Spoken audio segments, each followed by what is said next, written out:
11,20 à 21, s'adressant à Dieu, il dit, Père, j'ai fait connaître ta parole aux hommes que tu m'as donnés, garde-les afin qu'ils deviennent un avec toi, comme toi et moi nous sommes un, afin que tous nous soyons un, pour que le monde croit que tu m'as envoyé. Donc le pasteur Casse. J'ai fait connaître ton nom. Vous agitez pourquoi? Laissez-moi parler. Pourquoi ça vous agitez? C'est un cours biblique gratuit maintenant. Alors, donc là, vous voyez, quand Jésus dit, moi et le Père, nous sommes un, ça ne veut pas dire qu'il est un avec Dieu dans la divinité. Parce que Jésus, la preuve c'est quoi? Jean chapitre 14, verset 28. Mettez-vous, soyez-vous composants.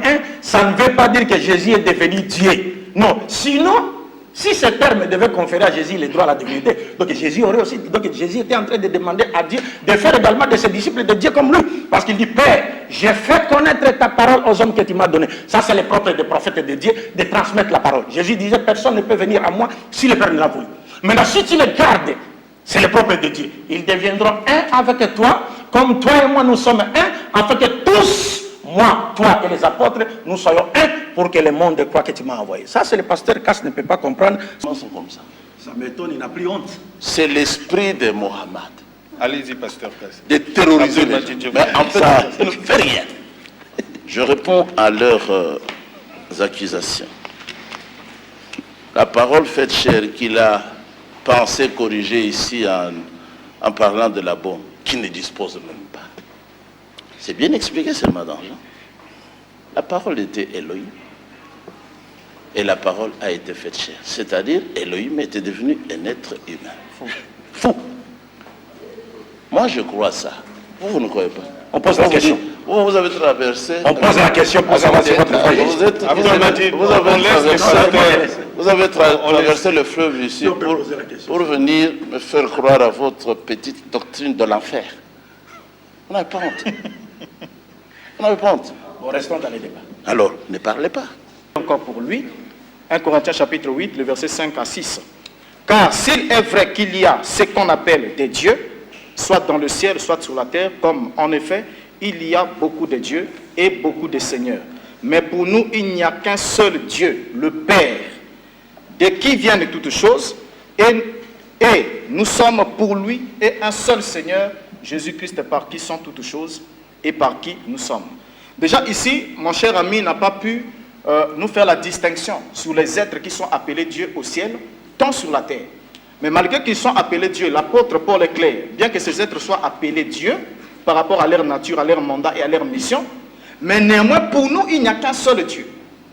Alors, j'aimerais encore le signifier, juste pour combler un peu son ignorance, que l'apôtre Paul même désigne Satan comme étant le Dieu de cet âge mauvais. Le mot est traduit par Dieu, c'est théos. C'est le même mot. Satan est un Dieu, ça il ne le sait pas. Il est dit dans l'épître aux Corinthiens. Donc, bien que Satan étant un être céleste, il est Dieu, bien que Yeshua HaMashiach, en tant qu'être céleste existant dans la condition divine, comme tous les êtres célestes, sont des divinités. Mais je dois lui apprendre un concept qu'il ignore. Lorsqu'il traduit dans sa Bible, on lui traduit par Dieu très haut.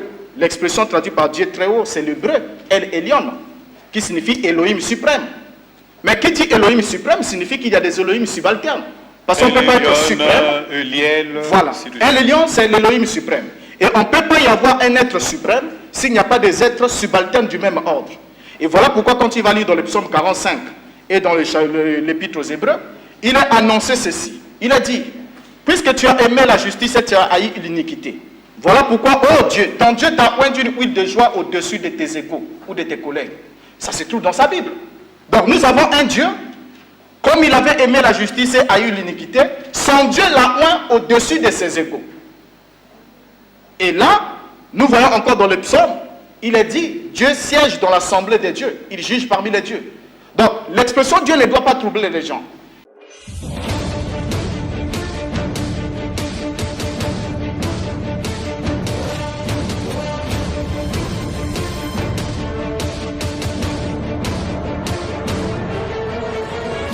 Mesdames, Messieurs, merci de nous faire confiance et merci également à tous les Quinois, les Brazzavillois, voulais-je dire tous les Congolais de deux Congos, Congo-Kinshasa et Brazzaville. Merci également à tous les amis qui sont un peu partout dans le monde, qui consultent notre page YouTube, qui nous appellent sur notre Facebook, WhatsApp. Merci à vous qui aimez débat religieux, qui nous appelez de partout. Et nous vous avions annoncé déjà les couleurs de cette semaine. Nous allons parler de la divinité de Jésus-Christ, de questions fondamentales autour de la religion aujourd'hui, parce que Jésus est-il réellement Dieu? Et vous avez suivi dans nos débats passés la question en rapport avec Jésus sur sa divinité. Il faudrait qu'on le lui pose. Est-ce que Jésus a déjà parlé de lui-même qu'il était Dieu? Est-ce que les attributs de Dieu se retrouvent en lui? Autant de questionnements par rapport au sujet d'aujourd'hui, justement, des réponses, parce que Boza Ebélé, vous êtes de partout, vous qui aimez débat religieux, pour suivre aujourd'hui les deux tendances. La tendance qui croit à la divinité de Jésus, base de la foi et aujourd'hui du salut. Ça, nous retrouvons de chrétiens qui sont sur ce plateau, que je vous présente, le pasteur Pierre Kassambakana, qui est avec nous ici, et accompagné par le frère Enoch Tumba, tous de l'église primitive. Pasteur, frère, merci d'être là pour ce débat sur la divinité de Jésus-Christ. Merci beaucoup. Et de l'autre côté, on retrouve la tendance qui ne croit pas à la divinité de Jésus, mais qui croit que Jésus a été un envoyé de Dieu comme prophète, au même titre que les autres prophètes, qui avaient une mission à accomplir, mais il n'a jamais parlé de lui-même comme étant Dieu.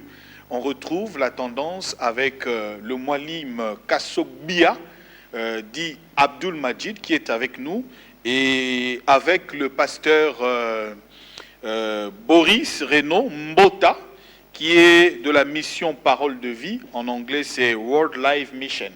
Donc, vous venez de Brazzaville. Vous avez traversé pour le débat religieux, parce que vous suivez également le débat religieux, et vous vous êtes donné ce devoir de traverser, de nous appeler, de dire « Je veux participer au débat religieux d'aujourd'hui ».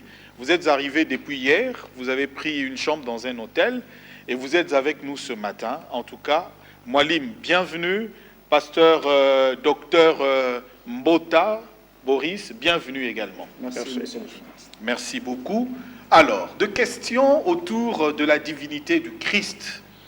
Est-ce que Jésus a existé avant sa naissance? Cette préexistence fait de lui réellement Dieu? Est-ce que la naissance de Jésus était automatiquement l'existence, le commencement de l'existence de Jésus ici, dans l'humanité? Est-ce que également Jésus, parlant de lui-même, a-t-il parlé de sa préexistence et cela le renvoie dans l'éternité?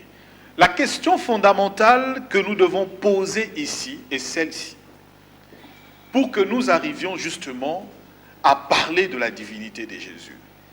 Qui est Dieu? Et quels sont les attributs qu'on peut retrouver chez Dieu?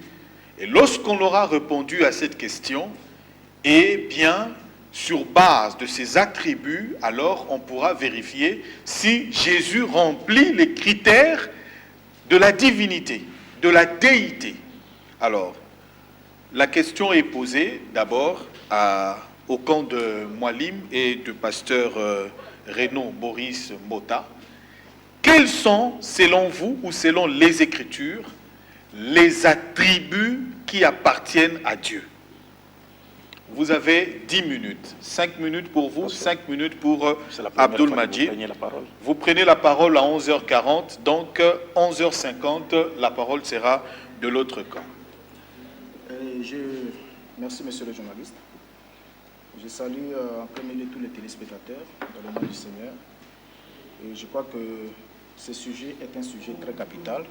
Il est l'un des sujets les plus importants que nous avons au niveau de la foi, concernant la personne même de Dieu. Nous devons d'abord noter que la question d'abord qui est plus fondamentale ici, c'est sur la connaissance de cet être suprême. Parce que le Seigneur Jésus, dans sa prière, dans Jean chapitre 17, le verset 3, il a dit « Or la vie éternelle est qu'ils te connaissent, toi, le seul vrai Dieu, et celui que tu as envoyé, Jésus-Christ. » Donc, si nous avons besoin d'avoir... Approchez-vous de votre micro, pasteur Renaud, je peux vous aider. Merci beaucoup. Si nous attendons avoir la vie éternelle, nous devons alors avoir la connaissance, accéder à la connaissance du seul vrai Dieu et de celui qu'il a envoyé selon la prière du Seigneur. Regardons maintenant ici. Il faudra établir un parallélisme sur les attributs, la recherche des attributs, parce que si on parle de la divinité ce matin, c'est parce qu'il y a un message qui court aujourd'hui dans le monde dit chrétien, qu'on aura à rectifier avec les Écritures, que Dieu a tant aimé le monde qu'il est venu comme un homme afin de mourir pour nos péchés et nous offrir alors la vie éternelle. Ça, c'est le message qui est donné. Mais ce message n'est pas vraiment une reproduction, ou encore une répétition, ou encore un rendu exact du message biblique que nous allons examiner ici ce matin avec les Écritures. Alors, ce message, étant une contrefaçon criarde de la vérité, nous impose alors de regarder dans les Saintes Écritures pour retrouver réellement le vrai fondement de la foi qu'avaient les apôtres. Établir une analogie entre Dieu et Jésus, parce que les attributs qu'on aurait trouvés chez Dieu, on peut les retrouver chez Jésus, ce serait aller un peu trop bas, parce que je vais m'expliquer pourquoi. Parce que tout homme, tel que nous sommes, vous pouvez avoir en vous la même nature que votre Père, parce que vous faites partie d'une race. Vous avez la même nature, mais vous n'avez pas les mêmes attributions. Et dans le cas, par exemple, de Jésus, il faudra qu'on introduise d'abord en intro l'apôtre Paul, qui a posé le fondement de la foi chrétienne, a enseigné qu'il y a des êtres qui sont appelés des dieux. 1 Corinthiens chapitre 8, à partir du verset 5 jusqu'au verset 6. Il dit, nous savons qu'il y a des êtres au ciel qui sont appelés des dieux, et comme nous le savons qu'il y a plusieurs dieux, et il y a aussi des êtres sur la terre qui sont appelés des dieux et des seigneurs. Mais il conclut au verset 6, il dit, mais néanmoins pour nous, il n'y a qu'un seul Dieu, qui est le Père au-dessus de tout. Donc le fait qu'il y ait l'existence, le fait pour l'apôtre Paul d'avoir la connaissance des êtres qui sont appelés des dieux, parce que Dieu vient du terme hébreu Elohim, qui ne signifie pas, qui ne se rapporte pas toujours et absolument à l'être suprême, mais qui peut représenter un envoyé, un messager ou encore un mandaté divin, parce que même les prophètes, par exemple le cas de Moïse, il a été fait Dieu pour Pharaon, et les juges en Israël étaient des dieux, les rois étaient des dieux, même les spectres de mort, comme l'esprit de Samuel qui remontait du séjour des morts, c'était un dieu. Donc le terme Dieu, le fait que l'apôtre s'exprime ici, Dieu venant d'Elohim, le mot hébreu qui signifie un être fort et puissant, c'est-à-dire qui n'a plus les mêmes aptitudes naturelles de tous les hommes, qui est investi de certains pouvoirs et d'une certaine autorité, n'est pas une expression qu'on devait absolument attribuer à Jésus-Christ, comme étant le Dieu suprême, créateur du ciel et de la terre. Maintenant, si on établit l'analogie entre les deux, entre Jésus et Dieu, parce qu'on aurait retrouvé quelques attributs qui étaient chez Dieu, qu'on a retrouvé chez Jésus, ce serait complètement poser un mauvais fondement, parce que le problème ici, c'est de savoir, Jésus en venant, sa venue a été annoncée par les prophètes. Moïse et les prophètes ont annoncé sa venue, et quand il est arrivé, il a parlé de lui-même et de celui qu'il a envoyé. Les apôtres, qui étaient des témoins, on dit dans Actes chapitre 4, le verset 20, ne pouvons-nous pas rendre témoignage ou dire ce que nous avons vu et entendu. Et dans 2 Pierre chapitre 1er, le verset 16 au verset 17, l'apôtre Pierre s'exprime. Il dit que nous étions témoins sur la montagne. Nous avons vu comment la gloire magnifique est descendue et nous avons entendu la voix qui lui a parlé. C'était la voix du Père.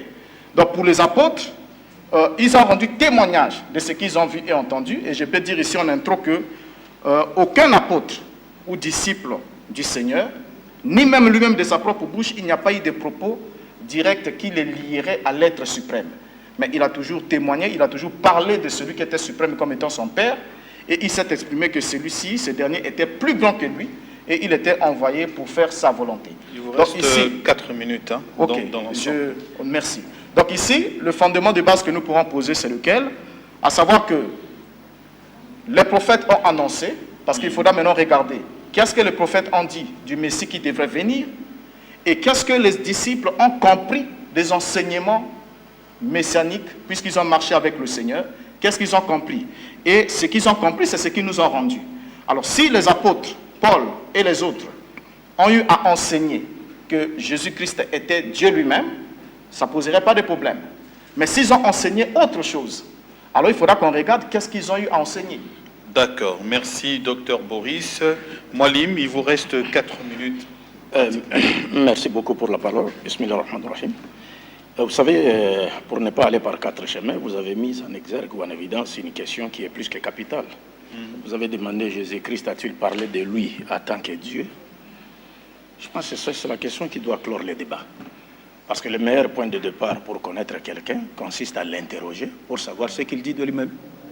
Et Jésus a dit dans Jean chapitre 14, verset 24, « Celui qui ne m'aime pas ne garde pas mes paroles ».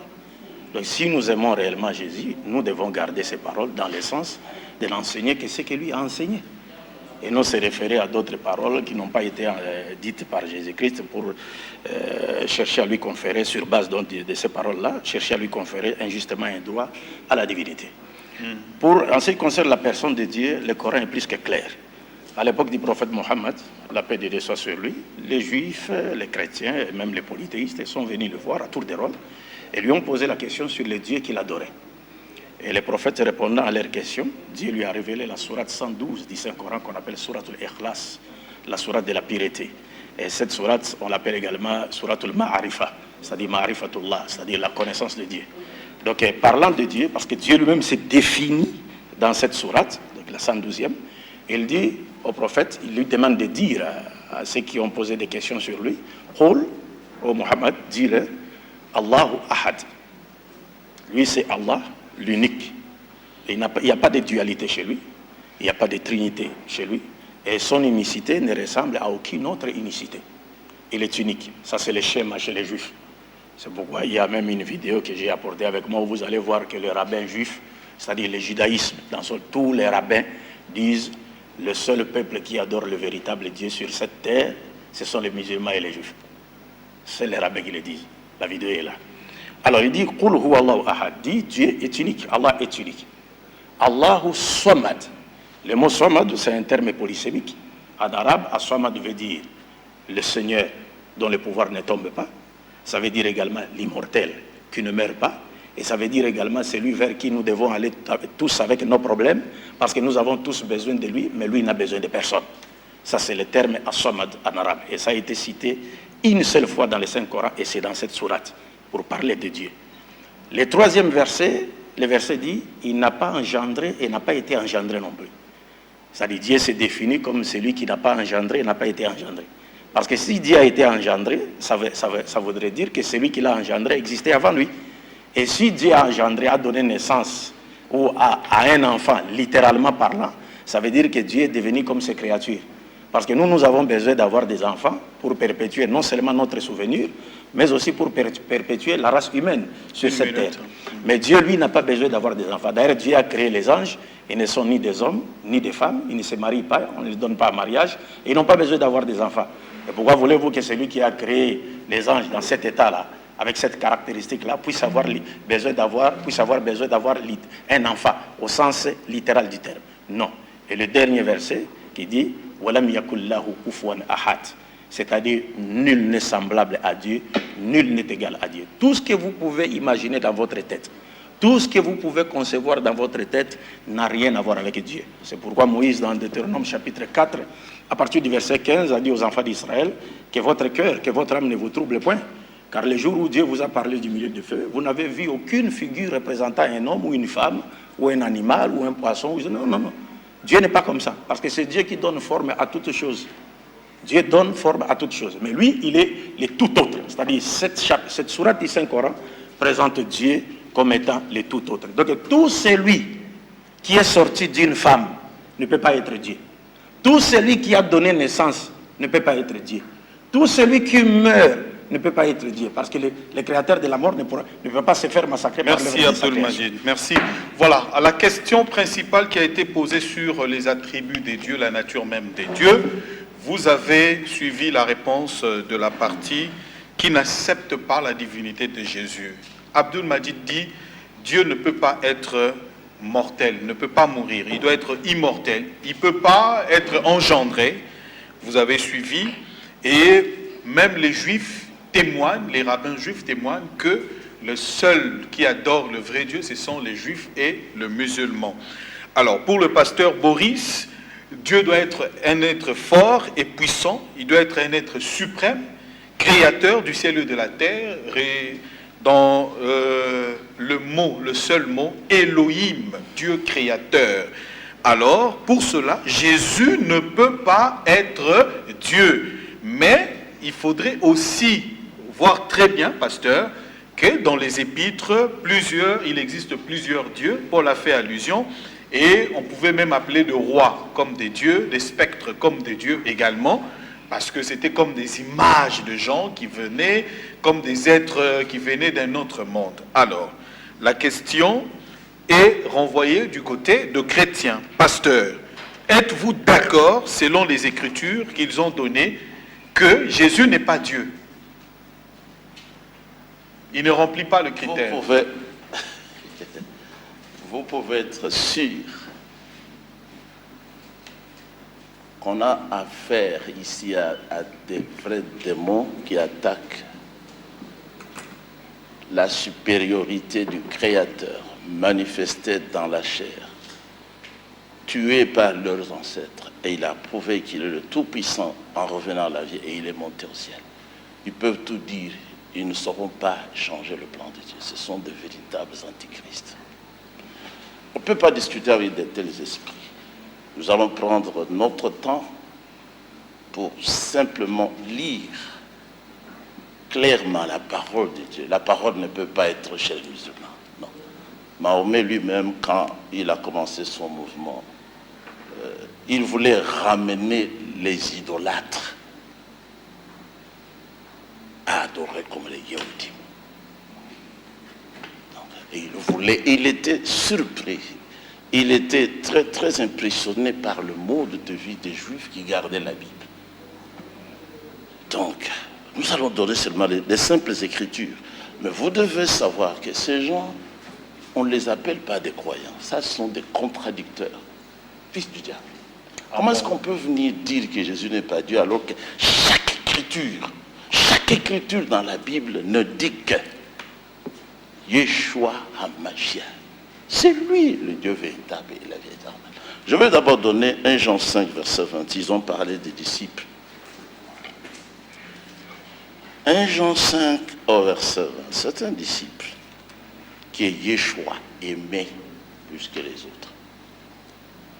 Et c'est même la conclusion du livre. Nous savons que le Fils de Dieu est venu. Déjà, quand on dit Fils de Dieu, on est en train de dire que le Fils de Dieu, parce que c'est le Fils de Dieu. Nous avons parlé avec ces esprits sur la semence du serpent. Est-ce qu'ils ont accepté? Non, mais ils ont échoué.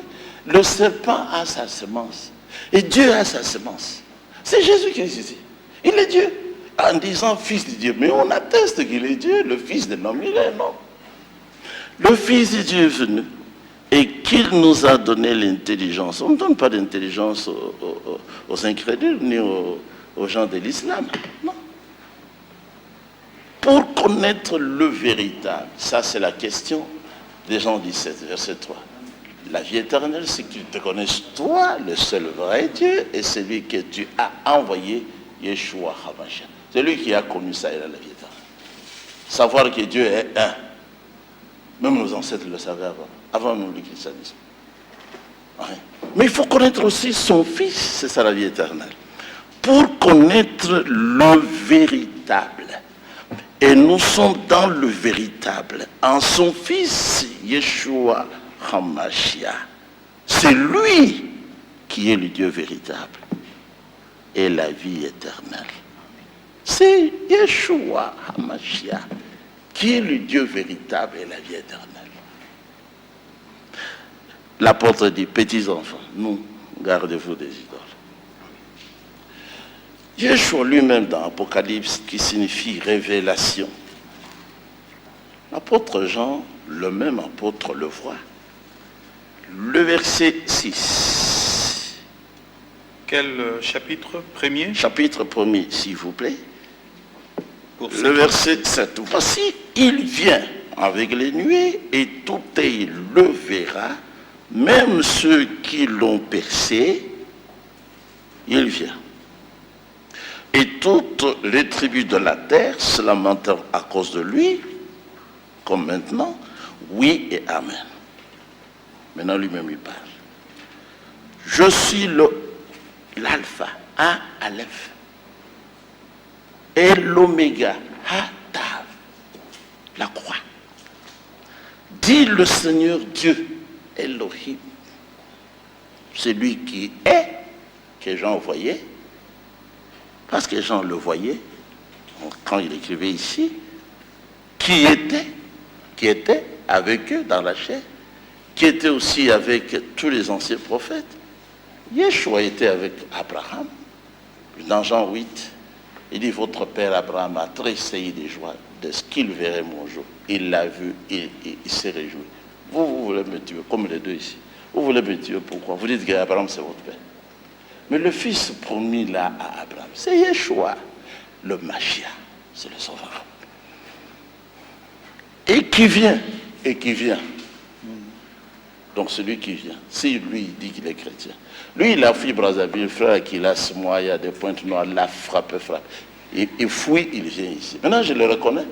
Ah c'est bon? le démon de Brazzaville que d'autres frères a frappé sur la polygamie. Il est là, je vois là le visage. Il était dans le message. Ok, pasteur, je voudrais qu'on reste vraiment... Nous sommes là. Pour maintenant regardez. Le démon. C'est un démon qui était, Yeshua dit, et qui vient. Les deux ont dit qu'il doit être fort. Lui-même il dit, le Tout-Puissant. Yeshua c'est le Tout-Puissant. Il n'y a pas quelqu'un d'autre. Quand vous allez à la fin, Révélation 22, toujours Yeshua, verset 6. Et il me dit, ces paroles sont certaines et véritables. Et le Seigneur, le Dieu des esprits des prophètes, le Dieu des esprits des prophètes, Elohim, a envoyé son ange pour montrer à ses serviteurs les choses qui doivent venir bientôt. Donc c'est le Seigneur Elohim, un seul. Verset 16, c'est moi, Yeshua.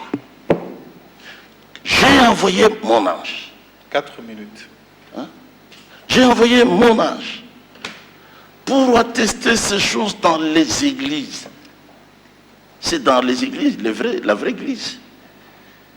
Je suis le rejeton et la postérité du roi David. L'étoile brillante du matin. Et dans Jean 14, je vais laisser quelques temps à mon frère pour lire aussi. On ne va pas discuter. Jean 14, on a posé la question par un apôtre, Philippe, Seigneur, montre-nous le Père. Et cela nous suffit. Le Seigneur répond, mais Philippe, il y a si longtemps que moi je suis avec vous. Tu ne me connais pas. Tu ne m'as pas connu, Philippe. Mais c'est lui qui m'a vu. C'est le Père qui l'a vu. Pourquoi dis-tu, montre-nous le Père?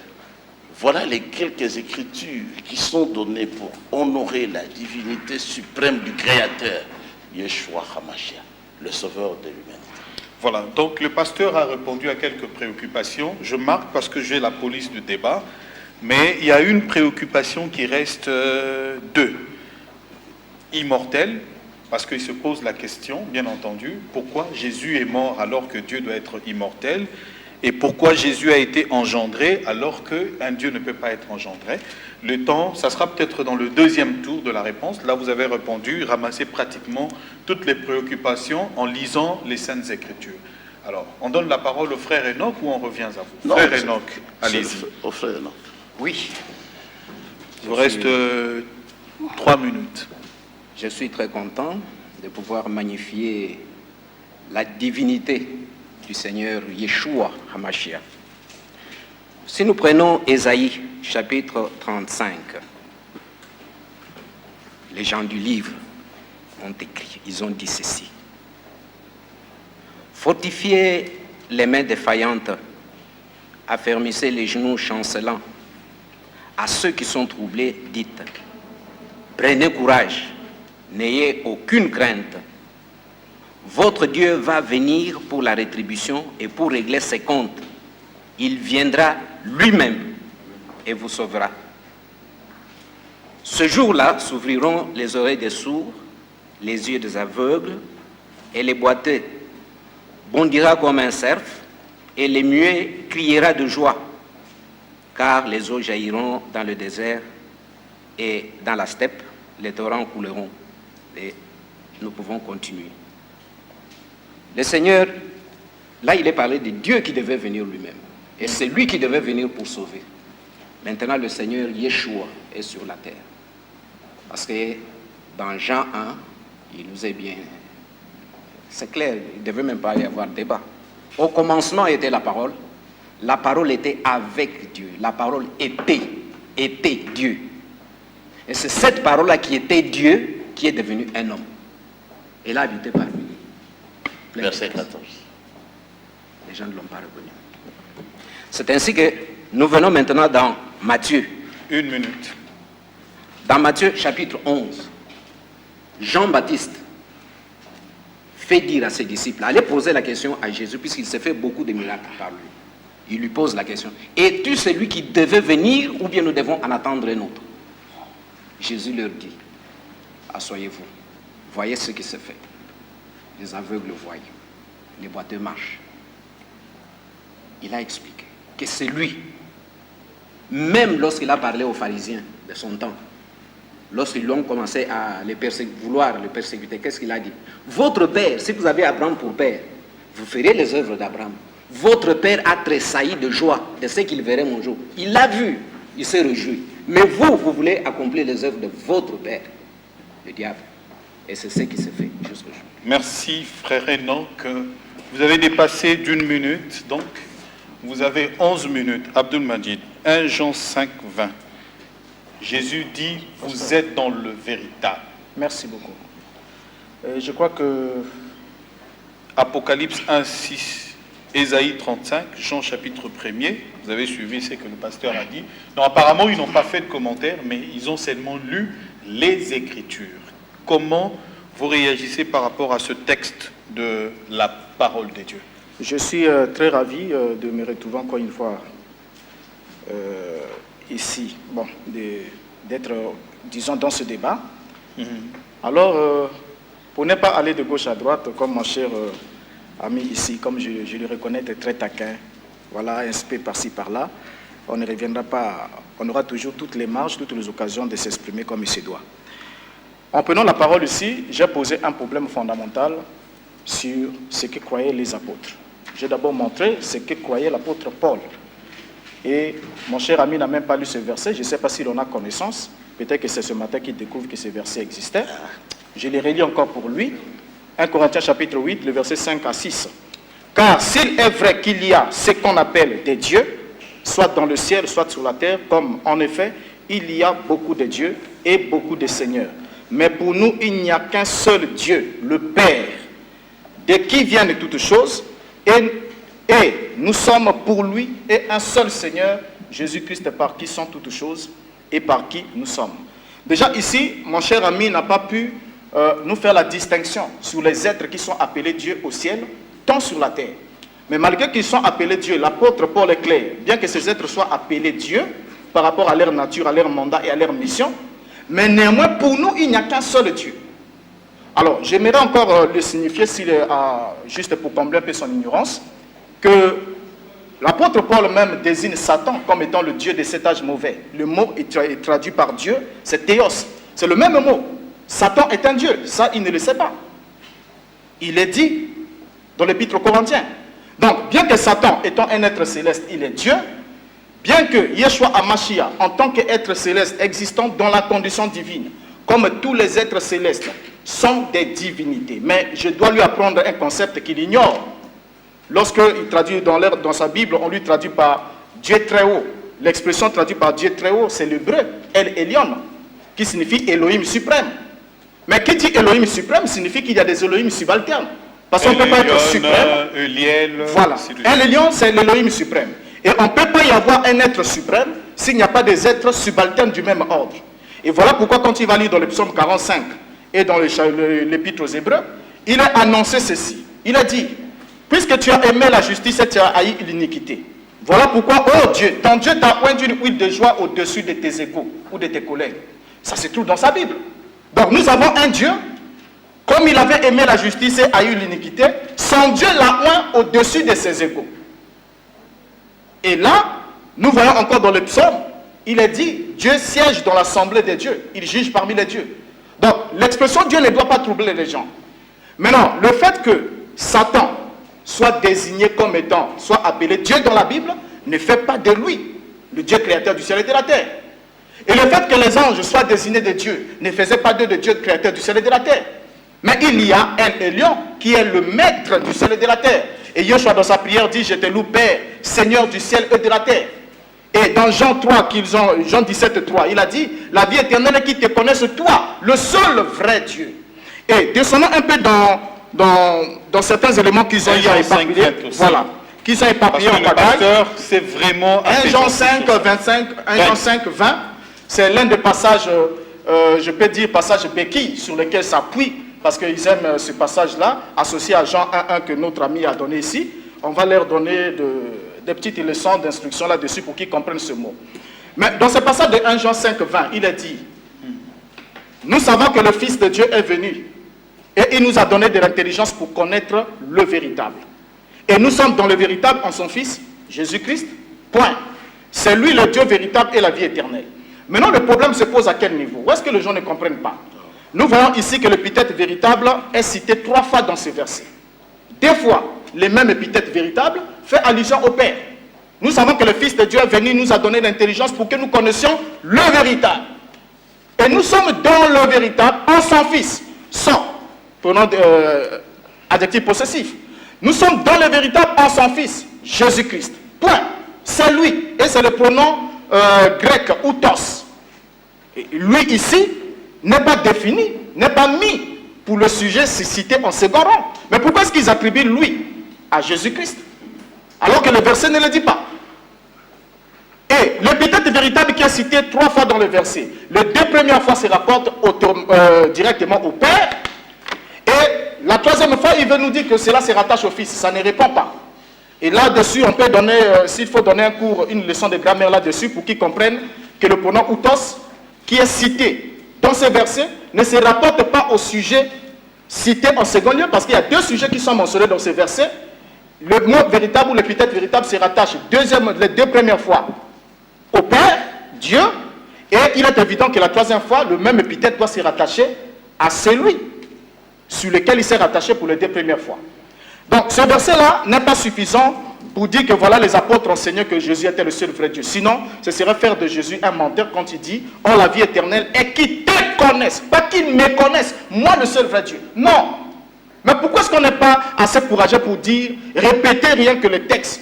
Parce que si on n'a pas d'abord l'esprit de rester dans le texte, comment est-ce qu'on peut rentrer dans le contexte?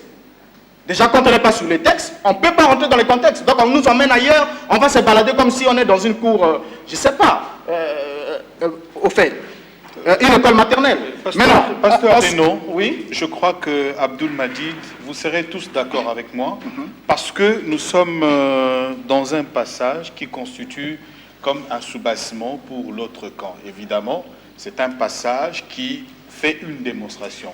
Est-ce que voudriez-vous, puisque les gens ont besoin de comprendre, que nous fassions une exégèse sur 1 Jean 5, 20 là, et la suite de la pensée? Parce que quand vous avez dit, comme ça vous aurez une continuité, dans la prise de parole, il vous restait 1 minute pour faire 5 minutes, mais on va vous la retourner. Le Fils de Dieu est venu pour nous faire connaître qui? Le véritable. Bien. Nous sommes dans le véritable, en son Fils Jésus.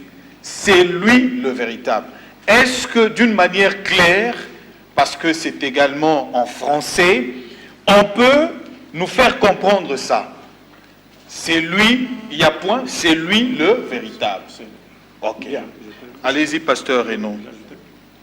Vous pouvez vous compléter, Abdul Majid peut également compléter. Vous êtes dans votre temps. Merci beaucoup. Donc ça veut dire que vous avez 6 minutes qui vous restent. Ok, merci. Donc c'est comme je l'ai dit ici que vous regardez bien, quand vous regardez ces versets, vous trouvez qu'il y a un point.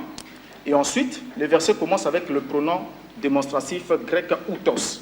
Très bien. Et quand on a outos, qui est traduit par c'est démonstratif, et ensuite nous avons le pronom lui. Le problème se pose sur lui. Lui est mis pour qui? Parce que nous avons deux sujets qui sont énoncés dans les versets avant qu'on arrive au point. Nous savons que le Fils de Dieu est venu, il nous a donné de l'intelligence pour que nous connaissions le véritable. Et l'épithète véritable, c'est le même que Yeshua utilise dans Jean chapitre 17, verset 3. La vie éternelle est qu'ils te connaissent toi, le seul vrai. C'est le même mot. Toi, le seul vrai. Dieu est celui que tu as envoyé. On ne devait pas avoir de débat là-dessus. Et là, déjà, lorsqu'on rentre rien que dans cette base-là, rien que sur cette base, sur fondement, on comprend que nos amis ici ont de sérieux problèmes de la vie éternelle. Parce que quand déjà ils sont dans la confusion concernant Dieu et celui qu'il a envoyé, c'est fini. Alors, c'est fini. Jésus-Christ. Les restes. Les restes. Alors, maintenant, non, il faudrait que vous ajoutiez Jésus-Christ. Donc, c'est celui qu'il a envoyé. C'est qui crucifie encore. On voudrait vraiment, c'est un sujet délicat. Oui. Là, on relève encore la vie éternelle. Il faut qu'on la définisse très bien. C'est quoi la vie éternelle? Mais revenons d'abord sur ça, sur cette exégèse, et puis on va également voir les autres. Oui, vous pouvez allez-y, Abdul Majid. C'est-à-dire, c'est s'appuyer sur un arbre pourri, quoi. Parce que s'il faut considérer la littéralité de ces textes, on va les rejeter et prendre la parole de Jésus dans Jean 17 et 3, qui dit, or la vie éternelle, c'est qu'ils te connaissent toi, le seul vrai Dieu, et Jésus-Christ que tu as envoyé. Regardez, Jésus-Christ, Jésus, l'homme, partie physique, charnelle, Christ, partie spirituelle. Le deux, parce que tout Jésus n'est pas Christ, il y a des faux Jésus dans la Bible. Et tout Christ n'est pas Jésus. Les prophètes ont été appelés de Christ. Mais il dit Jésus-Christ que tu as envoyé. Donc Jésus-Christ est l'envoyé du Dieu véritable. Maintenant ici, vous voyez même les protestants qui croient à la divinité de Jésus. Ne vous disent pas que ces versets montrent que Jésus est Dieu. Les protestants qui croient que Jésus est Dieu. Avant que je n'arrive là, moi je reviens d'abord chez les Juifs. Vous voyez ici, les Juifs ne croient pas que le Messie est Dieu. Ça c'est un premier point. Voilà la dispute de Barcelone, le débat qui a opposé le rabbi Moshe ben Nachman aux chrétiens de son époque, devant le roi Philippe d'Aragon, Jacques d'Aragon. Les Juifs ne croient jamais. Tu ne trouveras aucun Juif qui croit que le Messie est Dieu. Pour les Juifs, le Messie c'est un homme ordinaire qui descend de David, mais qui aura l'esprit de Dieu et qui prendra plaisir à craindre Dieu, selon Ésaïe chapitre 11. Mais il y a la tendance de messianique, quoi. Non, il faut faire très attention. Il y a les messianistes mosaïques et les pagano-messianistes. C'est-à-dire qui viennent du christianisme païen, qui n'ont rien à voir avec les messianistes mosaïques. Mais qui croient que Jésus est Dieu. Ça n'existe pas. Okay. Quand vous les voyez, c'est-à-dire des pagano-messianistes, ce n'est pas des Israélites. Okay. Nous nous restons dans la Bible. C'est pourquoi j'étais en train de dire ici, s'il faut rester dans considérer la littéralité. Mais vous, si les pasteurs, c'est un problème de traduction. Parce que si on lisait d'autres traductions, vous verrez que ces traductions ne conféreraient nullement à Jésus les droits à la divinité. Mais lorsqu'on prend ce qui est dit ici et qu'on le confronte à Jean chapitre 17, verset 3, mais ça vous montre qui est Dieu. Et ça vous montre que Jésus n'est pas Dieu. Mais c'est clair, c'est pourquoi j'ai voulu vous proposer de lire ici les protestants qui croient que Jésus est Dieu, mais qu'est-ce qu'ils vous disent sur 1 Jean 5? Dans les 2 minutes qui restent, on peut lire. Non, je vais récupérer mes minutes.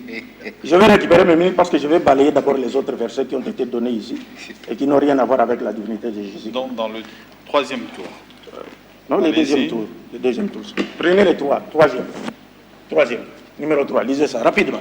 Je vais récupérer mes 2 minutes. Nous sommes dans ce recueil. Voilà, vous pouvez voir, vous qui nous suivez.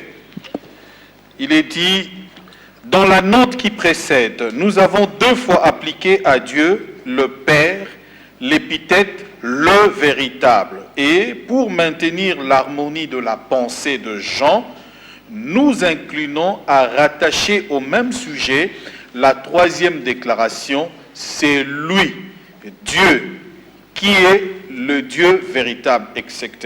Ceux qui la rapportent à Jésus-Christ en donnent pour raison, premièrement, que le pronom désigne plus naturellement le sujet nommé en dernier lieu, secondo, que cette déclaration lui est le Dieu véritable, appliqué au Père, après que l'épithète de véritable lui a déjà été appliquée 2 fois, n'est plus qu'une répétition traînante et inutile. 3. Que les mots, la vie éternelle, sont habituellement attribués non à Dieu, mais au Fils des dieux. De son côté, l'opinion contraire s'appuie sur les observations suivantes. Le nom solennel de toute la pensée exige que la 3e déclaration se rapporte au même sujet que les 2 premières. Or, ce sujet, c'est Dieu le Père, non Jésus-Christ, qui n'est nommé ici qu'incidemment et comme médiateur de notre communion avec Dieu. Ce qualificatif, le Dieu véritable, n'est jamais appliqué à Jésus-Christ, quoique comme parole, il soit appelé Dieu. Mais il est appliqué par Jésus lui-même à Dieu, et cela en des termes qui les lui réservent exclusivement. C'est le Dieu véritable. 3. Donc il y a, Ouais, il y a c'est beaucoup. pour vous dire quoi? Abdul Mais 2 Majid, minutes, on doit donner, on a dépassé largement. On a dépassé. Mais 2 minutes. On a dépassé. Changez. Je vous en prie, Abdul Majid. On a vraiment dépassé. On a dépassé de 4 minutes. On Il peut fallait le que voir. je récupère mes 2 minutes. On a lu Abdul Majid. Mais c'était à votre compte. Vous êtes là pour lire des preuves. Mais vous voulez que ce soit Justement, votre quand on émission. donne, et puis Non, on les doit modérateurs continuer est là comme pour ça. lire des preuves. Je vous en prie. Les preuves, on ne les considère pas. Pasteur Cass, vous avez... Comment est-ce qu'on va évoluer dans Oui, le je vais répondre à des esprits. Le premier tour, ils ont eux aussi fait seulement la lecture. Je vous en prie, Abdul. Nous sommes comme ça. Allez-y, Nous sommes pasteur. déjà sauvés. On n'a pas à se battre avec les esprits séducteurs. Pour lire encore, seulement lire. Et ceux qui suivent comprendront pourquoi ceux qui veulent débattre avec l'Église du Seigneur souffrent. Paul dit ceci aux Colossiens. Chapitre 1er, verset 25, et nous descendons. C'est d'elle, donc la bonne parole, que j'ai été fait ministre selon la charge que Dieu m'a donnée auprès de vous, afin que j'annonce pleinement la parole de Dieu, le mystère caché de tout temps et dans tous les âges. Vous vous rappelez de la question? L'accusation contre le prophète. Paul dit, c'était caché de tout temps dans tous les âges. Mais ce mystère est révélé maintenant. Ça ne veut pas dire qu'Abraham ne connaissait pas. Ça ne veut pas dire que Moïse ne connaissait pas. Ça ne veut pas dire que Jean-Baptiste ne connaissait pas. Il est même celui qui l'a présenté. Voilà l'agneau de Dieu qui ôte le péché du monde. Mais c'était révélé aussi au temps de Paul, pour les Colossiens, pour les Romains, pour les autres nations. Révélé maintenant à ses saints. On ne peut pas comprendre ça en lisant un livre des protestants. Eux-mêmes ne croient pas. On ne peut pas comprendre ça en lisant n'importe quoi ou en faisant la destruction des saints écritures. Non, c'est un mystère caché. Il est révélé à ses saints. Maintenant, regardez.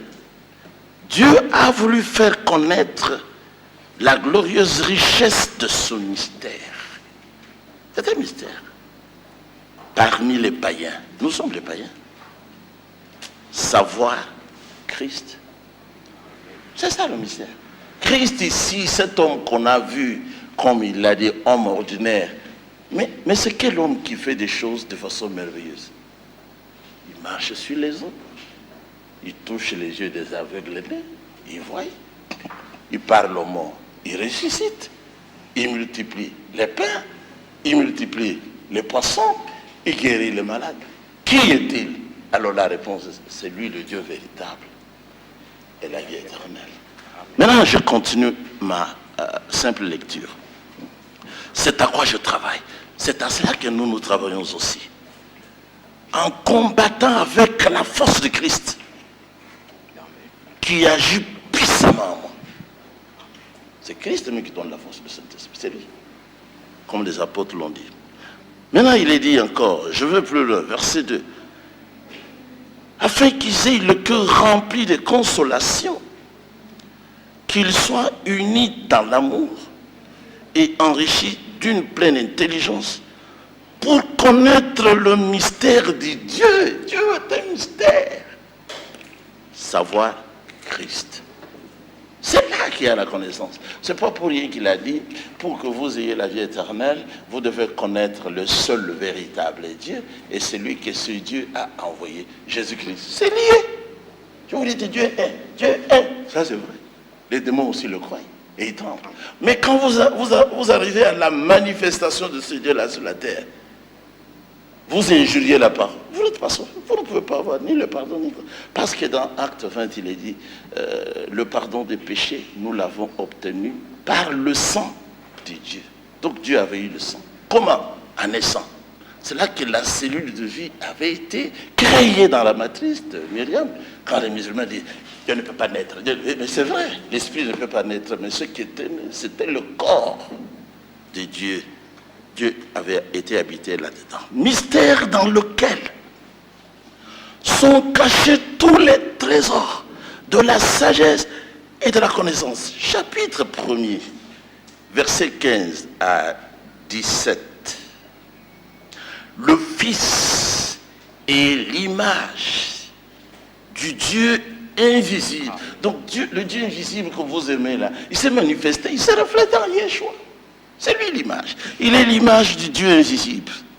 Le premier-né de toute la création. La question fondamentale était posée ici. Avait-il existé avant? Oui, mais bien sûr.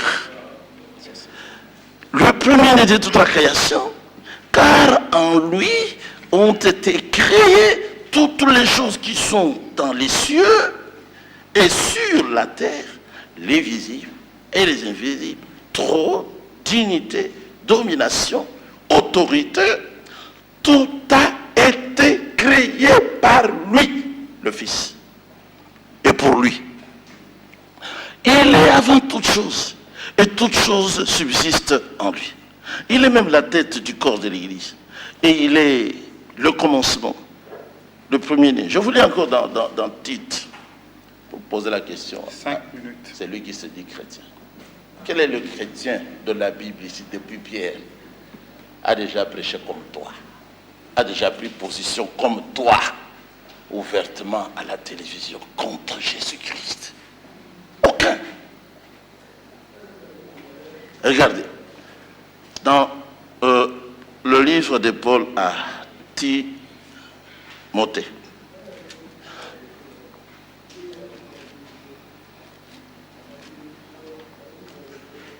c'est dans Tite là qu'il y a un livre. Maintenant, regardez le verset 11. Non, d'abord 10. 9. Exhorte les serviteurs à être soumis à leur maître, à leur plaire en toutes choses, à n'être point contredisant, à ne rien dérober, mais à montrer toujours une parfaite fidélité, afin de faire honorer en tout la doctrine de Dieu, notre Sauveur. Car la grâce de Dieu, source de salut pour tous les hommes, a été manifestée. Elle nous enseigne à renoncer à l'impiété et aux convoitises mondaines et à vivre dans les siècles présents selon la sagesse, ainsi de suite. En attendant la bienheureuse espérance et la manifestation de la gloire de notre grand Dieu et Sauveur, Jésus-Christ. C'est notre grand Dieu et Sauveur Jésus-Christ. Je vous donne une prophétie qui va vous fermer la bouche. Il y en a plusieurs, je vous donne une. Ésaïe 9, verset 5. Car un enfant nous est né. 3 minutes. Tous les faux chrétiens croyaient aussi comme ça que Jésus était un enfant qui était né, bien sûr. Et la domination reposera sur lui. Voilà pourquoi on est contre lui. Sur son épaule. On l'appellera admirable, conseiller, Dieu puissant, Père éternel, Prince de la paix. Alors, Alors, en tant qu'enfant, il fallait que ce soit donc une semence sémée ou plantée dans le champ appelé Myriam. C'est Isaïe 7, verset 14, que nous trouvons dans sa conclusion, concrétisée par la naissance glorieuse. Les anges sont descendus du ciel pour aller adorer cet enfant. 2 minutes. D'accord. Verset 14. C'est pourquoi le Seigneur lui-même vous donnera un signe. Yeshua est un grand signe qui devait provoquer la contradiction. C'est ça. Voici la Vierge deviendra enceinte. Il ne faut pas dire que Jésus est un homme ordinaire. Il n'était pas né comme toi, il n'était pas né comme lui ici. Il n'a pas connu de père terrestre. Son père, c'est Elohim. Voici la Vierge deviendra enceinte et l'enfantera un fils et elle lui donnera le nom Immanuel. Matthieu chapitre 1er, quand il est né, la prophétie devint réalité. Ça signifie, c'est écrit clairement dans ces Écritures. Immanuel signifie Elohim lui-même avec nous. Alors dans Jean 10, on voit les esprits qui étaient semblables à vous. Le Seigneur leur a posé la question, mais je vous ai fait beaucoup de bonnes œuvres venant de mon Père. Pour laquelle voulez-vous me lapider? Ah non, ce n'est pas pour les bonnes œuvres. Peut-être qu'ils avaient mangé aussi les poissons, les pains. Mais pour un blasphème. Et vous, vous êtes là pour ça. Vous êtes là pour ça. C'est que toi qui es un homme, comme lui il a dit, tu te fais Elohim. Alors, il a dit, mais alors, et ça n'est pas écrit dans votre loi que tous ceux qui reçoivent la parole sont des dieux. Et vous voulez me tuer parce que j'ai dit que je suis le fils de Dieu. Donc vous voyez, pour les juifs, lui il n'a pas des juifs, les gens du livre. Aujourd'hui, les gens du livre, c'est qui? Mais c'est moi, c'est lui, ce sont des frères chrétiens. Donc les juifs comprenaient mieux que vous que le fils de Dieu. C'est lui le Dieu véritable et la liédin. Merci, pasteur Cass. 1 minute, il vous reste 1 minute. Oui, le frère. 1 minute, frère Enoch. Si vraiment vous pouvez même donner un verset, parce qu'on doit donner également la parole nous faisons aux juste autres. suite à ce que frère Pierre vient de Parlez un dire. peu fort. Nous faisons suite à ce que frère Pierre vient de dire. Pourquoi Jésus est sujet à controverse? Nous lisons tout simplement Ésaïe 8 à partir du verset 13. Reconnaissez comme saint le Seigneur des armées célestes. Oui. C'est lui que vous révérez, lui qu'il faut redouter. Il est un sanctuaire et aussi une pierre qu'on heurte, un rocher qui fait trébucher. Pour les 2 royaumes israélites, un piège et un filet. Pour les habitants de Jérusalem, beaucoup d'entre eux s'y heurteront et tomberont et ils se briseront. Ils seront pris au piège et capturés. Si nous allons dans Zacharie 12, dans Zacharie chapitre 12, 20 secondes. dans chapitre 12, il nous est dit ceci. Je vais un peu plus loin. Je répandrai, c'est l'Éternel qui parle, je répandrai alors sur la maison de David et sur ceux de Jérusalem un esprit de pitié et de supplication. Alors ils tourneront le regard vers moi. C'est lui qu'ils auront percé. On nous dise quand est-ce qu'on a percé l'Éternel. Merci, frère Enoch.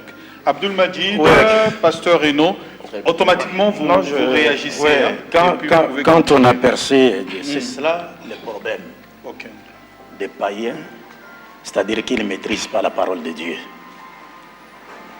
Vous voyez, j'aimerais ici revenir directement, aller tout droit au but et prendre le verset auquel le pasteur Cass a fait allusion et qui n'exprime que son ignorance de la Bible. Regardez, d'abord en attendant, si vous l'avez suivi, il disait, parlant de Jésus, il parle de son père, il dit, son père c'est Elohim. Donc lui, son père c'est Elohim, mais lui-même est encore Elohim. Mais oui, c'est ça le paganisme. Et ça montre clairement que ce sont des catholiques. Parce que c'est au concile de Nicée que la divinité de Jésus-Christ a été imposée à l'humanité tout entière. Branham en a parlé, mais il n'a pas fait allusion à Arius. Parce que s'il a parlé d'Arius, il se serait contredit. Parce que lui, il défend la divinité de Jésus, alors qu'Arius niait la divinité de Jésus. Mais Branham a parlé du concile de Nicée. Il a parlé des gens qui ont été persécutés au concile de Nicée pour avoir dit la vérité. Or, ceux qui ont dit la vérité au concile de Nicée, c'était Arius et ses partisans qui ont rejeté la divinité de Jésus-Christ. Branham, le pasteur Cass et les autres sont des catholiques. Ce n'est pas pour rien que les catholiques disent de Marie qu'elle est la mère de Dieu. Mais le Dieu dont Marie est la mère, c'est qui? Mais c'est Jésus, non? Ce sont des catholiques. Alors, Regardez, il a donné il y a des versets qu'il a donnés avant. Jean chapitre 14, verset 6. Il dit, ce verset confère à Jésus les droits à la divinité. Quand Philippe lui pose la question, Seigneur, montre-nous le Père. Jésus répond, mais depuis que je suis avec vous, vous ne m'avez pas encore vu. Celui qui m'a vu a vu le Père. Donc pour les pasteurs Casse, quand Jésus dit celui qui m'a vu a vu le Père, ça veut dire qu'il est Dieu. Vous voyez comment les païens interprètent la parole du Christ? Celui qui voit Jésus voit Dieu. Mais est-ce que celui qui tue Jésus tue Dieu? Non. Qu'est-ce que signifie celui qui m'a vu a vu le Père? Jean chapitre 5, verset 37, Jésus dit, personne n'a jamais vu Dieu ni n'a entendu sa voix. C'est Jésus qui parle. Pourtant, le même Jésus a dit devant à ses apôtres, celui qui m'a vu a vu le Père. Mais qu'est-ce que signifie celui qui m'a vu a vu le Père? Voir Jésus, c'est voir Dieu, mais ce n'est pas dans le sens de le percevoir. Parce que Jésus était sur terre, il adorait Dieu. Jésus était sur terre, il priait Dieu. Mais qu'est-ce que signifie celui qui m'a vu a vu le Père? C'est clair. Dieu a dit à Moïse, personne ne peut me voir et vivre, il mourra. Mais voir Dieu dans le langage des prophètes, là, quand Jésus dit celui qui m'a vu a vu le Père, c'est parce que Dieu a constitué Jésus pour être son représentant dans la transmission de sa volonté. Jésus disait, ma nourriture est de faire la volonté de celui qui m'a envoyé. C'est-à-dire, le Christ est venu ordonner ce que Dieu a ordonné, interdire ce que Dieu a interdit. En voyant Jésus, vous voyez Dieu dans le sens de le connaître parce que vous êtes en face de son messager. Celui qui voit l'ambassadeur de la RDC en Belgique, il voit le président de la République démocratique du Congo, mais comme il n'est pas là-bas, laissez-nous parler. Ne vous agitez plus. Alors, même il a donné, il a parlé la même chose, il a fait allusion à Jean, chapitre 10, où Jésus a dit à ses disciples, moi et le Père nous sommes un. Et les disent, oh, tu blasphèmes. Oui, mais parce que les Juifs n'ont pas compris le langage de Jésus. Quand Jésus dit, moi et le Père nous sommes un, est-ce que ça veut dire qu'il est devenu Dieu? Il était. Ah, oui, il était Dieu, comme le dit le pasteur Casse. Non, pas du tout. Parce que Jésus dit dans Jean 17, 10 à 11, 20 à 21, s'adressant à Dieu, il dit, Père, j'ai fait connaître ta parole aux hommes que tu m'as donnés, garde-les afin qu'ils deviennent un avec toi, comme toi et moi nous sommes un, afin que tous nous soyons un, pour que le monde croit que tu m'as envoyé. Donc le pasteur Casse. J'ai fait connaître ton nom. Vous vous agitez pourquoi? Laissez-moi parler. Pourquoi ça vous agitez? C'est un cours biblique gratuit maintenant. Alors, donc là, vous voyez, quand Jésus dit, moi et le Père, nous sommes un, ça ne veut pas dire qu'il est un avec Dieu dans la divinité. Parce que Jésus, la preuve c'est quoi? Jean chapitre 14, verset 28. Mettez-vous, soyez-vous qu'on vous enseigne la Bible, pasteur. Jean chapitre 14, verset 28, Jésus dit, le Père est plus grand que moi. 1 Corinthiens chapitre 11, verset 3, Pierre dit, je veux cependant que vous sachiez que Christ est le chef de tout homme, l'homme est le chef de la femme, et Dieu est le chef de Christ. Donc, quand on dit, moi et le Père, nous sommes un, ça ne veut pas dire que Jésus est devenu Dieu. Non, sinon, si ce terme devait conférer à Jésus les droits à la divinité, donc Jésus aurait aussi, donc Jésus était en train de demander à Dieu de faire également de ses disciples de Dieu comme lui. Parce qu'il dit, Père, j'ai fait connaître ta parole aux hommes que tu m'as donné. Ça, c'est le propre des prophètes de Dieu, de transmettre la parole. Jésus disait, personne ne peut venir à moi si le Père ne l'a voulu. Maintenant, si tu le gardes, c'est le propre de Dieu. Ils deviendront un avec toi, comme toi et moi nous sommes un, afin que tous, moi, toi et les apôtres, nous soyons un pour que le monde croit que tu m'as envoyé. Ça, c'est le pasteur Casse ne peut pas comprendre, ça peut lui causer la constipation psychique. C'est clair. Alors, il est venu, l'autre même a donné Ésaïe chapitre 35. Mais c'est trop malheureux, avec Zacharie qui vient de donner. Alors, l'Éternel viendra lui-même. Mais écoutez, mes chers frères, apprenez bien votre Bible. Les mouvements de monter, descendre, aller, revenir, ce sont des mouvements qui appartiennent aux créatures, qui n'ont rien à voir avec les créateurs. Qui créent. Laissez-moi parler. Vous agitez, vous commencez à vous agiter. Je n'ai pas encore frappé. Parce que lui, il a dit qu'Akila ça a frappé. Il a dit qu'Akila ça a frappé. Moi, j'ai participé au débat. Il a été sérieusement frappé. J'étais bravo. C'est ton frère. Alors je continue. Vous étiez mon frère dans la polygamie. Lui ici. Vous étiez mon frère dans la polygamie. Oui. Ah bon, ça va, allons-y alors. Laissez-moi parler. Laissez-moi parler. J'étais votre frère dans la polygamie. Frère d'Adam. Ne veut pas la voir. Ah non, laissez pasteur, laissez. Je reviens, regarde cette ignorance. On lit Jean chapitre 1, verset 14. Et la parole a été faite chair. Chair, donc Jésus, Dieu est devenu chair sur la terre. Et avez-vous compris ce verset? Parce que la parole faite chair, selon votre interprétation erronée, qui est donc Jésus, mais il est en train de se faire baptiser par Jean-Baptiste sur terre. Dieu parle Dieu des cieux. Celui-ci est mon fils bien-aimé qui a toute mon affection. Le Saint-Esprit descend sur lui. Quelle est la différence qui existe entre la parole qui s'est fait entendre Dieu des cieux, qui est Dieu, qui pouvait encore créer une autre créature, comme Jésus, en la faisant naître d'une femme vierge, comme Marie. Qu'est-ce que signifie la parole a été faite chair? C'est ça votre problème.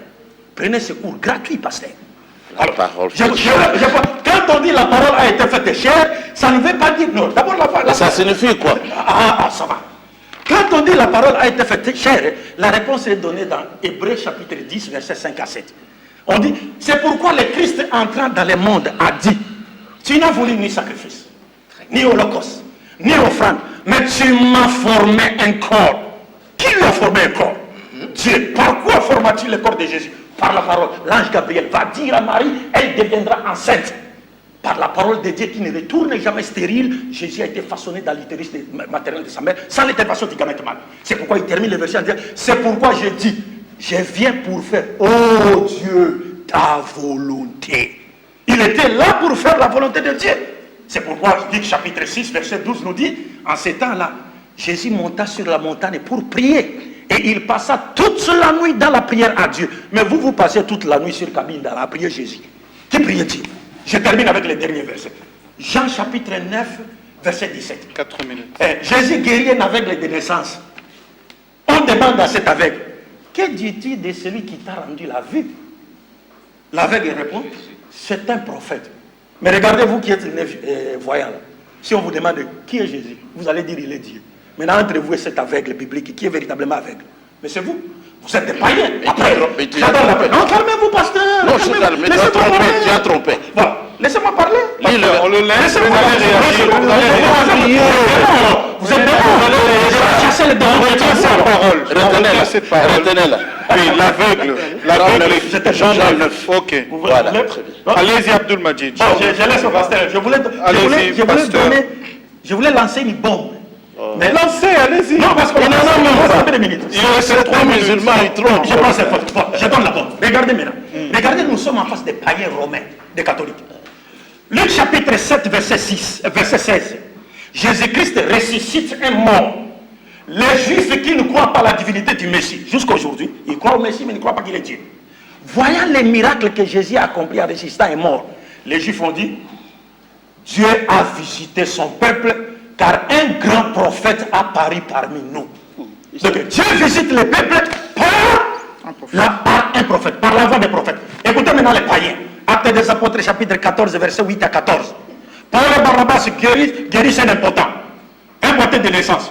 Les païens voyant cela, qu'est-ce qu'ils ont dit? Ils ont dit, les dieux sont descendus sur terre sous forme humaine. Maintenant demandez-vous, la foi du pasteur Casse est-elle proche de la foi des Juifs ou de celle des païens romains? Merci. Une minute, pasteur Boris. Dans une minute seulement. Oui, dans 7 minutes, dans la minute restante, j'aimerais juste ajouter un élément, puisque nos amis ont pu citer Ésaïe 9, 5, parlant de l'enfant qui est né, Dieu puissant, Père éternel. J'aimerais d'abord leur faire comprendre d'abord un élément de fait, c'est que les apôtres, aucun apôtre ne s'est jamais référé à Ésaïe 9, 5 pour l'attribuer à Jésus. Aucun. Sinon, ils vont nous présenter les versets de référence. Et deuxième élément, quand il est dit, il est parlé de Dieu puissant dans certaines traductions, mais les Juifs qui ont traduit ce même passage-là avant les païens, ont rendu El Gibor par héros d'Élohim, ou encore un homme divin, donc envoyé. Maintenant ici, Père éternel de même, quand on descend un peu plus bas dans ces versets, on va se rendre compte d'un élément. Lorsqu'il est parlé des princes de la paix, je prends juste le dernier mot, prince de la paix, il sera appelé prince de la paix, pour leur montrer qu'ils ne comprennent pas. D'abord, quand Jésus arrive, il dit, ne croyez pas que je sois venu apporter la paix, mais l'épée. Et déjà là, il ne peut pas être le prince de la paix évoqué ici. Et en plus, quand on prend Ésaïe 7, le verset 14 pour dire que voilà l'enfant qui a été promis à Akaz comme étant le signe qui devait venir. Vous avez dépassé déjà une minute, mais si je vous laisse continuer, je veux retirer dans... C'était Jésus. J'aimerais poser la question au pasteur ici, puisqu'il prend note, il faudra qu'il réponde à cette question. Qu'il lise le verset Ésaïe 7, Ésaïe 14, Ésaïe 7 plutôt, du verset 14 jusqu'au verset 16. Et qu'il nous dise quels sont les deux rois qui étaient menacés. Parce qu'il a dit, avant que l'enfant ne sache rejeter le mal ou le bien, le pays dont tu crains les deux rois sera abandonné. Maintenant, il va nous référer cela à la naissance de Jésus. Merci, pasteur Boris. Donc, ça sera le dernier tour de table pour envoyer à un autre débat. Pasteur Casse, vous avez, avec le frère Enoch, 10 minutes. Et après vos 10 minutes, on donnera juste une parole pour la conclusion d'aujourd'hui. Et on reviendra vendredi. Après qu'on ait échoué sur la semence du serpent. Après qu'on ait manqué le nom du fruit. C'est ça. On gesticule toujours. Je veux donner la bombe. Et il n'a rien. Vous avez vu qu'il n'a rien. Non. Les musulmans sont comme ça. Ça m'étonne, il n'a plus honte. C'est l'esprit de Mohammed. Allez-y, pasteur Kass. De terroriser les gens. Mais en fait, ça ne fait rien. Je réponds à leurs accusations. La parole faite chair qu'il a pensé corriger ici en parlant de la bombe, qui ne dispose même pas. C'est bien expliqué seulement dans Jean. La parole était Elohim. Et la parole a été faite chair. C'est-à-dire, Elohim était devenu un être humain. Fou. Moi, je crois ça. Vous ne croyez pas? On pose la question. Vous avez traversé... On pose la question pour savoir si votre foi Vous avez traversé le fleuve ici pour venir me faire croire à votre petite doctrine de l'enfer. On n'avait pas honte. On n'avait pas honte. Bon, restons dans les débats. Alors, ne parlez pas. Dans Romains chapitre 9, verset 5, l'apôtre Paul parle des vrais juifs. En passant aussi, je dis à vous, moi je ne crois pas comme les juifs. C'est ça. Les juifs, vous croyez comme vous. Vous croyez en un seul Dieu, mais vous ne croyez pas en sa manifestation sur la terre. Notez ça. Il est assez intelligent. Il comprend.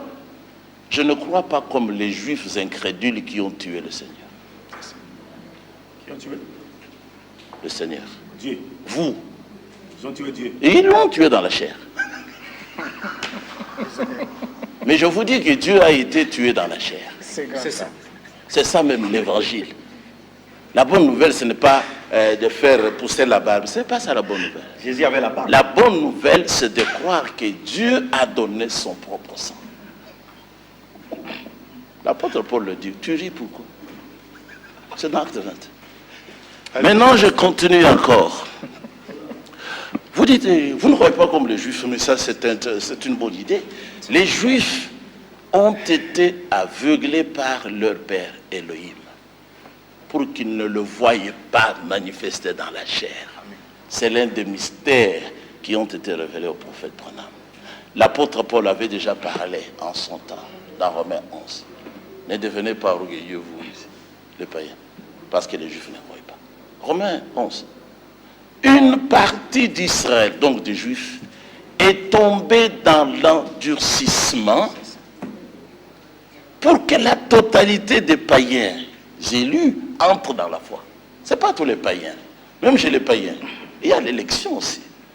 Et lorsque la totalité aura été reçue dans la foi, alors le libérateur viendra des Sions. Toujours le même qui était percé, il viendra des Sions avec les cicatrices pour montrer qu'il est éternel après qu'ils l'ont tué. Il est ressuscité, il n'a fait que 3 jours. Qui l'a résisté? Mais Mahomet qui l'a ressuscité. Non, Mahomet il est où? Non, Mahomet est mort. Il est vivant. Depuis qu'il est mort, on ne fait que changer de chevaux. Répondez à la question. On ne fait que changer de chevaux. Répondez à la question. Mais Yeshua, il regarde celui-là qui est endoctriné. Yeshua est sorti de la tombe. Le frère Pierre que je suis entré dans cette tombe, moi, pour confirmer la victoire sur tous les démons ici. Yeshua est sorti, il est allé au ciel. Aujourd'hui, nous nous tenons ici avec la révélation de la parole. C'est une preuve. Vous cherchez quelle preuve encore? Alors, les Juifs ont été aveuglés. Paul dit dans 2 Corinthiens chapitre 3, depuis le verset 17, si notre évangile, notre message est encore voilé, il est voilé pour les incrédules. Pour les gens dont le Dieu de ce monde a aveuglé l'intelligence. Pour qu'ils ne voient pas ce qui est sur la face de Christ.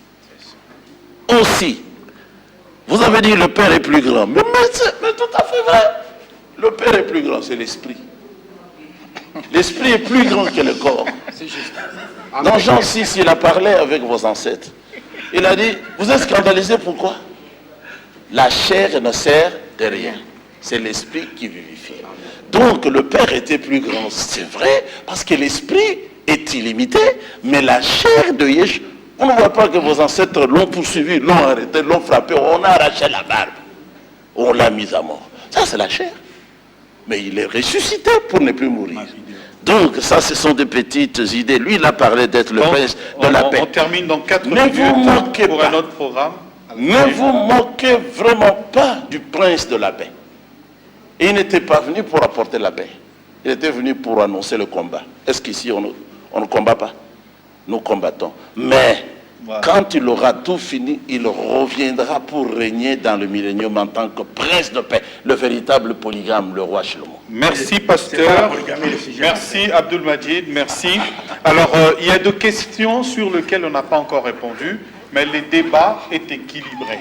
Et nous allons évoluer comme ça dans cet équilibre parce qu'il nous faut également passer par l'exégèse de certains mots qu'on peut également nous recommander ici. Il y a par exemple Jean chapitre 8 où Jésus parle avant qu'Abraham fut, je suis. On va prendre des terminologies grecques et par exemple, qui parle de l'infini, ainsi de suite. On reviendra sur ça vendredi, et parce que ce sujet est vraiment un grand sujet à controverse. Depuis le IVe siècle, le débat sur la divinité de Jésus a élu domicile. Et c'est cela qui divise pratiquement toutes les tendances aujourd'hui. Et de ce débat, il y a même la tendance de la Trinité qui est née, la tendance de la triunité qui est née. Il y a beaucoup de doctrines qui sont nées derrière cette façade sur la divinité de Jésus. Alors déjà, nous évoluons bien. Merci à vous tous. Merci au pasteur K.